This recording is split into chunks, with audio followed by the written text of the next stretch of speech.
almost 3 months and some days, the entire first quarter of the year, I finally finished this book. I mean, I took a pause. I didn't read it for a while. I had to focus on other things. I also hosted my first event again this year. Here's what I have to say about it though. Okay, first off, it's an amazing book. It contains so many points and he's actually correct about the lessons that you get to learn from him.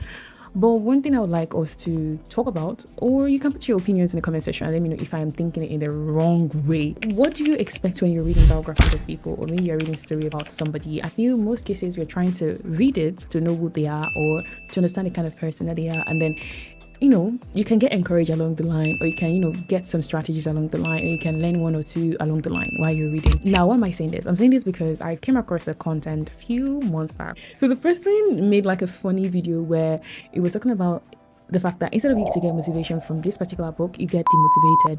And I didn't even say anything then because I've not read it, I've not gone through it. But now that I have done that, I don't think you need to read any book to get motivation. Like, you can start reading a book because you want to know the author genuinely. And why reading it? To get encouraged. You see the fact that, this person started from, let's say, a point zero, and then this person eventually be big, or one big person like that, and this person shared the story of maybe how consistent they were, or some other points that can kind of like encourage you along the line. But I think primarily, if you're to read any book that's studying the lifestyle or the story of anybody, you shouldn't just pick it to get encouraged. And I get it. I think maybe the way it's marketed maybe was wrong, maybe, but I feel it's a great book that you can learn. But trust me, if you are reading this particular book with the mind of, if you can do it, I can do it too, please.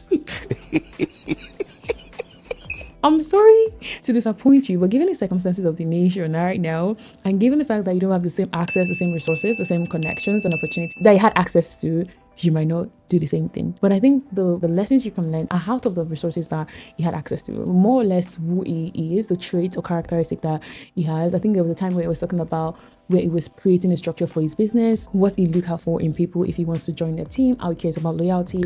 He also made mention about the fact that he gave people a chance. Like, he's just someone that takes correction, work on it, improve system, build system, know when to quit, know when to do certain things, prioritize certain things. He knows his priority, he knows how he's able to put things in place, and those are the things I feel like you can learn. But if you're reading it with the mind of getting motivated, you most likely feel demotivated and start blaming your situation, your circumstances, your upbringing, your environment, and every other thing that are around you, and then you miss the point.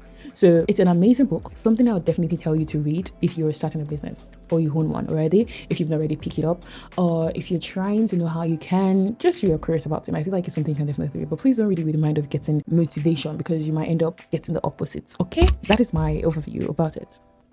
Ciao.